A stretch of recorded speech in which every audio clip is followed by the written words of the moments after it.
Assalamualaikum Ustaz. Waalaikumsalam. Sehat Ustaz? Baik, alhamdulillah. Rezeki. Duduk. Dari mana aja? Habis dari ini Ustaz, biasa. Lama nggak ketemu dulu, kan suka ada tanya-tanya itu ya, yang roti itu. Iya, Ustaz, udah lama Ustaz. Iya, gimana sehat? Alhamdulillah. Untuk kita bagus ini. Apa namanya? Sedang baca saya ini ada Al-Bidayah wan Nihayah, tapi footnote-nya bagus ini. Ada doa untuk mengentaskan hutang. Oh gitu. Iya. Ada apa ini? Ini Ustaz, ada berita yang bikin Rizky bingung Ustaz, bingung dan sedikit menarik gitu. Hutang. Bukan. Agak bikin heboh juga nih Ustaz berita. Jadi ini Ustaz, ada berita tentang transgender yang berwasiat jika beliau wafat ingin dimakamkan selayaknya jenazah perempuan gitu Ustaz. Itu Beliaunya masih hidup. masih hidup beritanya Ustaz begitu. Soalnya laki-laki, transgender ke perempuan, Betul. kemudian kondisinya sakit atau Iya, jadi sedang sakit baik, berat gitu Ustaz. sakit berat, dan menduga kalaupun tiba ajal ada harapan dimakamkan selayaknya perempuan gitu. Iya, itu bikin rezeki. Baik. Yang pertama barangkali kita mendoakan dulu. Ya, semoga diberikan kesehatan, kebaikan, dan dengan keadaan sehat, kuat, dan baik itu mampu menatap segala hal dengan bijak, dengan mulia, dan tentu mendapat bimbingan dari Allah Subhanahu wa Ta'ala. Itu yang pertama dulu sebagai adab. Ya, jadi kalau ada orang sakit dimanapun, adab kita mendoakan kesembuhan. Ya, itu yang paling dekat yang bisa dilakukan. Baik itu muslim ataupun non muslim. Ya. Nah, kemudian yang kedua, baru kita menjelaskan dengan cara yang bijak, yang lembut untuk memahamkan. Boleh jadikan di antara kalangan kerabat, saudara-saudara kita atau teman kita ya belum memahami dengan baik tuntunan-tuntunan dalam syariat. Nah, yang belum paham itu diberikan pemahaman sesuai dengan kadar kemampuan untuk menerimanya dengan baik. Nah, maka kita sampaikan bahwa di dalam Islam mengikat hukumnya bagi setiap muslim orang-orang yang melakukan perubahan tampilan fisik, kemudian yang disebut dengan transgender misalnya kekinian. Pertama, itu perbuatan yang terlarang. Ya, tidak dibenarkan oleh agama karena dengan pertimbangan-pertimbangan, yang pertama merubah fitrah kehidupan yang telah Allah tetapkan, yang dengan itu sesungguhnya ada maslahat-maslahat besar untuk kehidupan di tiga alam ya, di dunia, di alam kubur sampai dengan akhiratnya. Itu ada hikmah. Ada hikmah dunianya. Karena itu ketika orang tua mengharapkan lahir bayi laki-laki, bisa terlahir perempuan. Ya, seperti Imran dengan Hannah itu berharapkan laki-laki, lahirnya perempuan kan? Nah, di Quran surah 3 Ali Imran ayat 35 sampai 36 itu. Khususnya di ayat 36-nya. Falamma wada'at faqalat rabbi inni wada'tuha untha. Jadi pengen laki-laki, lahir perempuan. Nah, hikmah diberikan perempuan itu ternyata itu ada maslahat juga, baik untuk pribadinya, dirinya perempuan, juga untuk menyempurnakan keadaan di keluarga. Menyempurnakan sifat orang tua, menyempurnakan celah-celah di rumah tangga yang tidak nampak di orang tua itu. Nah, itu kan Allah yang Maha mengetahuinya. Sehingga nanti kemaslahatan sakinah mawaddah rahmah itu terlengkapi. Ya kan? Kalau tidak lahir Maryam, bagaimana lahirnya Isa? Ya? Yesus Mesias alaihissalam kan lahirnya dari Maryam alaihissalam, kan? Terus ada hikmah-hikmah kemuliaan di perempuan yang bisa dibaca dari situ. Nah, karena itu dasar yang pertama, tidak boleh merubah tampilan secara fisikal karena nanti bisa berpengaruh pada kemaslahatan hidup yang telah Allah tetapkan. Manusia punya rasa dan pikiran terbatas. Mungkin merasakan pengen begini, pengen begitu, rasanya seperti laki-laki, rasanya seperti perempuan. Itu kan rasa pribadi yang terpengaruh oleh kondisi-kondisi sekitaran. Kan?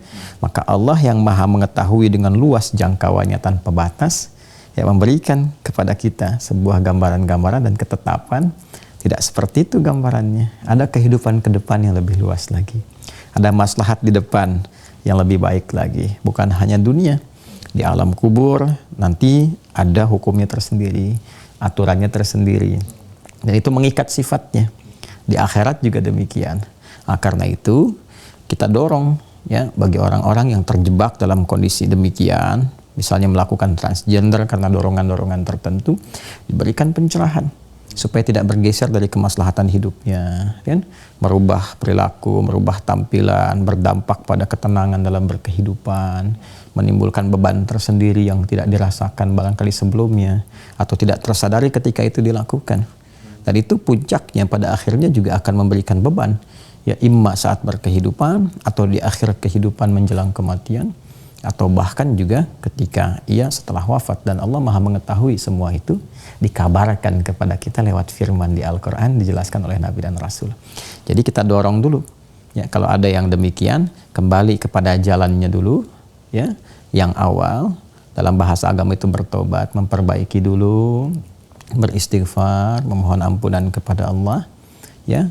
Setelah itu kemudian tadi dikembalikan kepada hukum fikih awal. Apa itu? Kalau fitrahnya adalah laki-laki, sebelum dirubah tadi dengan proses tertentu, maka cara-cara memproses kematian juga kalau telah meninggal sesuai dengan ajalnya, karena jangan dihukumi dulu, ya. Ajal itu ketentuan Allah, bukan prediksi manusia, walaupun sebab-sebabnya mungkin terasakan, tapi kalau Allah belum menetapkan, belum terjadi, kan? Nah, karena itu kalaupun terjadi, maka dari cara kemudian memandikan, kemudian mengafani, dan seterusnya sampai menguburkan, disesuaikan dengan fitrah awal penciptaannya. Jika laki-laki, sekalipun dia telah merubah tampilan diri, tetap diperlakukan seperti laki-laki. Jika perempuan, diperlakukan seperti perempuan. Dari yang memandikannya, kan, mengafani, sampai proses terakhir pun nanti ada penyesuaian. Kalau laki-laki dimandikan oleh laki-laki lagi, gitu kan? Dikafani oleh laki-laki lagi. Nah, kalau dalam berkehidupan itu sehat, masih sempat kemudian kita merubah kembali ya kepada fitrah asal, kemudian memperbaiki dengan cara yang baik, bertobat dengan mulia. Masya Allah, boleh jadi itu tanda husnul khatimah, kan?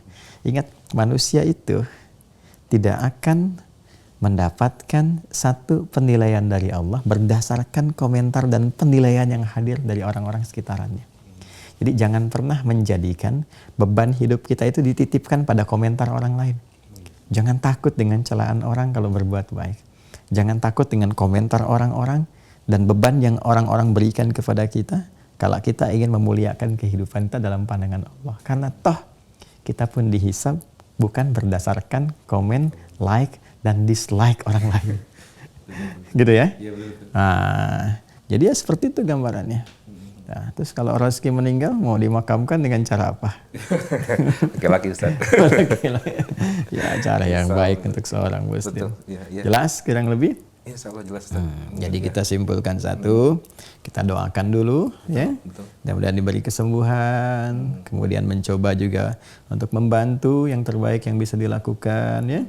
Menyayangi dengan ainur rahmah, pandangan kasih sayang.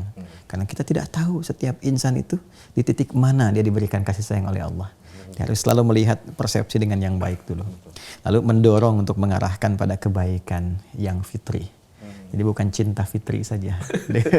Nah, ada juga tampilan-tampilan fitrah yang harus dikembalikan. Tapi disampaikan dengan cara yang lembut. Sehingga bisa diketahui dengan baik. Dan juga menanggung resiko yang berkelanjutan ke depan. Dan ketiga, dijelaskan jawaban fikihnya. Dan dengan itu insya Allah akan memberikan keteduhan tertentu. Amin. Setelah itu, hilangkan kontroversi. Jelas?